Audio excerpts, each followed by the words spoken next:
प्रदेश में कोरोना महामारी का कहर लगातार जारी है। ऐसे में राज्य सरकार ने नई गाइडलाइंस जारी की हैं, जिसमें 24 मई से 8 जून तक त्रिस्तरीय जन अनुशासन लॉकडाउन बढ़ाया गया है। नई गाइडलाइंस में शादी समारोह पर 30 जून तक रोक लगा दी गई है। तो वहीं वीकेंड कर्फ्यू अब सोमवार को भी जारी रहेगा।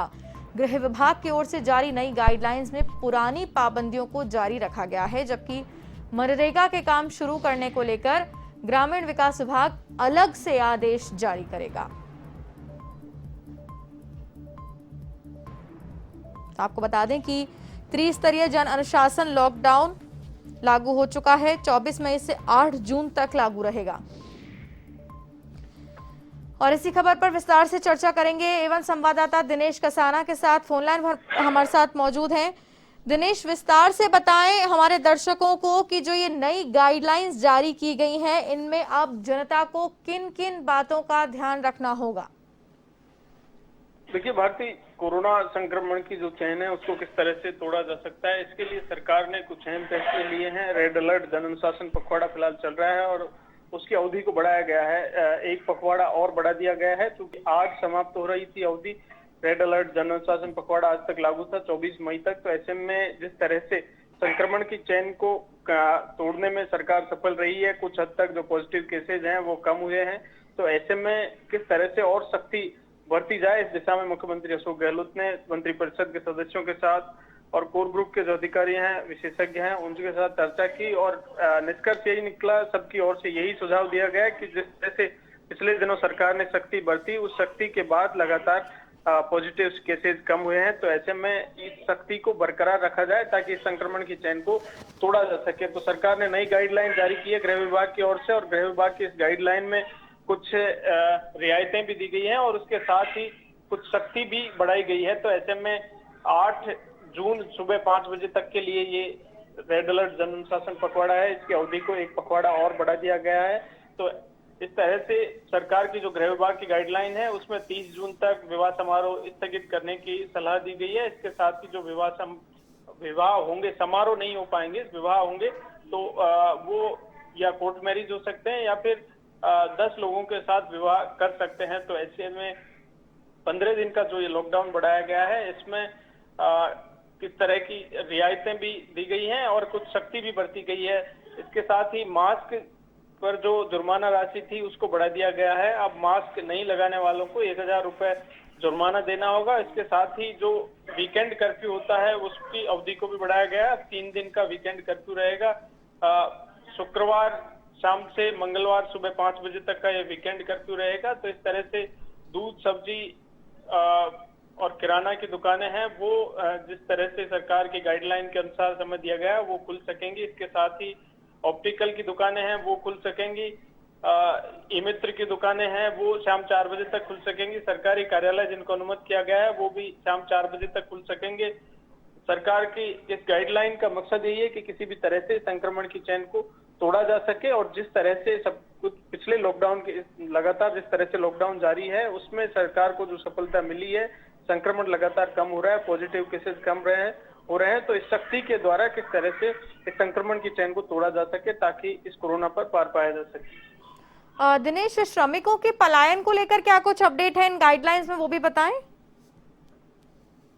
देखिए, जो आर्थिक गतिविधियों से जुड़ी हुई जो फैक्ट्रियां हैं उनको अनुमति किया गया ताकि श्रमिकों का पलायन ना हो और पलायन को रोका जा सके। लगातार जिस तरह से पिछले वर्ष भी जब प्रथम फेज में कोरोना के वेव लगातार आई और उस समय लॉकडाउन किया गया तो लगातार श्रमिकों का पलायन देखा गया। और इसके साथ ही एक अहम फैसला और सरकार की ओर से लिया गया है कि मुख्यमंत्री अशोक गहलोत का संकल्प है प्रदेश में कोई भी व्यक्ति भूखा ना सोए। तो ऐसे में इंदिरा रसोई योजना के माध्यम से सरकार ने तय किया है कि जब तक लॉकडाउन रहेगा तब तक इंदिरा रसोई योजना में फ्री भोजन दिया जाएगा। जो अंशदान 8 रुपए पर प्लेट लिया जाता है वो राज्य सरकार की ओर से वहन किया जाएगा। अगर कोई दानदाता इंदिरा रसोई का खर्चा वहन कर सकता है, अन्यथा सरकार इस खर्चे को वहन करेगी। लॉकडाउन जब तक रहेगा तब तक किसी भी तरह का अंशदान किसी भी लाभार्थी से नहीं लिया जाएगा। तो जी। मुख्यमंत्री अशोक गहलोत का ये संकल्प है। मजदूर हैं, गरीब हैं, जो पौष्टिक भोजन वहां पर इंदिरा रसोई योजना में पा सकते हैं, तो उनके लिए भी सरकार ने ये अहम फैसला लिया है। स्वायत्त शासन विभाग की ओर से इसके आदेश भी जारी कर दिए गए हैं कि कोई भी किसी तरह का जो पैसा है, जो इंदिरा रसोई योजना में अंशदान 8 रुपए लगता है पर प्लेट, वो नहीं लिया जाएगा जब तक लॉकडाउन रहेगा। जी, और दिनेश, इसके साथ में ये जो गाइडलाइंस है उनके साथ में एक लाइन और जुड़ी हुई है कि इंदिरा रसोई के साथ साथ प्रोसेस्ड फूड की होम डिलीवरी प्रतिदिन रात 9 बजे तक अनुमत होगी। इसका क्या मतलब है? प्रोसेस्ड फूड यानी कि जो रेडीमेड प्रोडक्ट्स हैं फूड से रिलेटेड, वो, या फिर रेस्टोरेंट्स को भी अनुमति है कि होम डिलीवरी कर सकें वो फूड की? देखिए, गृह विभाग की जो गाइडलाइन है उसमें इसका स्पष्ट उल्लेख किया गया है कि होम डिलीवरी की प्रक्रिया को बढ़ाया जाए ताकि लोग घरों से ना निकले। स्पष्ट उल्लेख गृह विभाग की गाइडलाइन में ये भी कहा गया है कि जरूरी कार्य हो तभी घर से बाहर निकलें, अन्यथा घर से बाहर ना निकलें। तो ऐसे में अगर किसी को कोई भी सामान लेना है, फूड डिलीवरी अधिकांश रूप से ज्यादातर उसको बढ़ावा दिया जाए ताकि लोग ऑनलाइन इसकी जो शॉपिंग है वो कर सकें, खरीदारी कर सकें और वो उनको घर बैठे मिल सके ताकि लोग घर से बाहर ना निकलें। जी, और एक राहत भरी खबर गाइडलाइंस में ये भी है दिनेश कि जिन जिलों में संक्रमण के प्रसार की स्थिति में सुधार हुआ है और ठीक होने तथा लोगों द्वारा जन अनुशासन का प्रभावी पालना की जा रही है, वहां 1 जून से इन जिलों में व्यावसायिक गतिविधियों में भी छूट दी जा सकती है।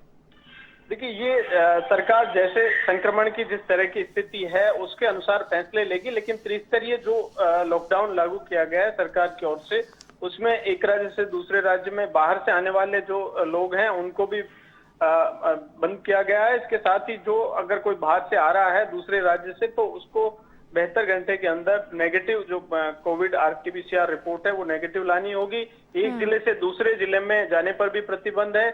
जरूरी कार्य से कोई जा रहा है या फिर कोई बीमार है, जो आपातकालीन सेवाएं हैं उनको अनुमत किया गया है। इसके साथ ही एक गांव से दूसरे गांव में, एक नगर से दूसरे नगर में, तो इस तरह से त्रिस्तरीय लॉकडाउन लागू किया गया है ताकि, और ये भी इस एडवाइजरी जारी की गई है इस गाइडलाइन में कि लोग घरों में रहें, बेवजह बिल्कुल ना निकलें। सरकार, पुलिस प्रशासन पूरी तरह से सख्ती बरतेगा। इसके साथ ही मास्क का जो जुर्माना है वो भी बढ़ाया गया है ताकि लोग घरों से अगर निकलें तो मास्क लगाकर ही निकलें।